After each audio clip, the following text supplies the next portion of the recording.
पाकिस्तान। गंगाराम अपने गांव में कई सालों से फूल बेचने का काम कर रहा था। उनके घर के बाहर एक बहुत ही सुंदर बगीचा था। गंगाराम की पत्नी सावित्री उस बगीचे का बहुत ही अच्छे से ख्याल रखती थी और उसकी मेहनत का ही फल था कि वो बगीचा हर वक्त रंग बिरंगे और बहुत सारे फूलों से भरा रहता था। आप इतनी जल्दी आ गए? अभी तो शाम भी नहीं हुई। तो क्या करता, सारा दिन धूप में खड़ा रहता क्या? उससे भी कुछ नहीं होता। अब कौन खरीदेगा इन फूलों को? कोई इन्हें खरीदेगा तो तब जब आप इन्हें बेचने की कोशिश करोगे। अब ये सारे फूल सुबह तक मुरझा जाएंगे और किसी काम के नहीं रहेंगे। सावित्री, तू समझ नहीं रही है। अब गांव में लोग बदल गए हैं। अब किसी को ना तो सजावट के लिए ताजे फूल चाहिए और ना ही पूजा में चढ़ाने के लिए। मैं बोल रहा हूँ, अब कुछ और धंधे के बारे में सोचना चाहिए हमें।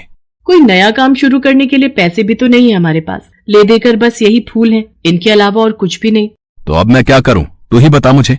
ऐसा करो, आप इन फूलों को हाईवे के पास जाकर बेचो। वहाँ शहर को जाने वाली और शहर से आने वाली कई बसें रुकती हैं। मुझे लगता है कि गांव के लोग भले ही ना खरीदे, पर शहर के लोगों को हमारे फूल बहुत पसंद आएंगे।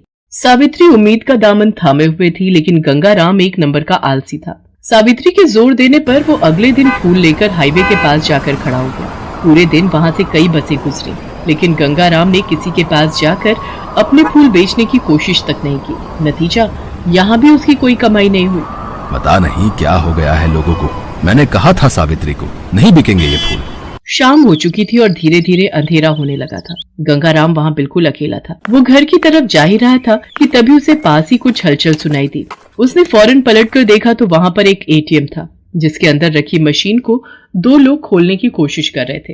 ए, क्या कर रहे हो? रुक जाओ, रुको, अभी पुलिस को बुलाता हूँ मैं, रुको तुम।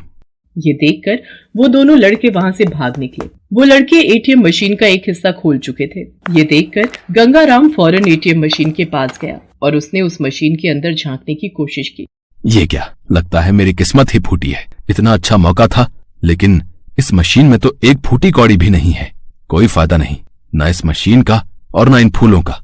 अब इन्हें घर ले जाकर भी क्या करूंगा। गंगाराम ने गुस्से में आकर अपने सारे फूल उस एटीएम मशीन के टूटे हिस्से से अंदर डाल दिए। ऐसा करते ही एटीएम मशीन हिलने लगी और उसमें से एक एक करके कई नोट बाहर निकलने लगे। ये तो पैसे हैं, वो भी इतने सारे। ये तो कमाल ही हो गया।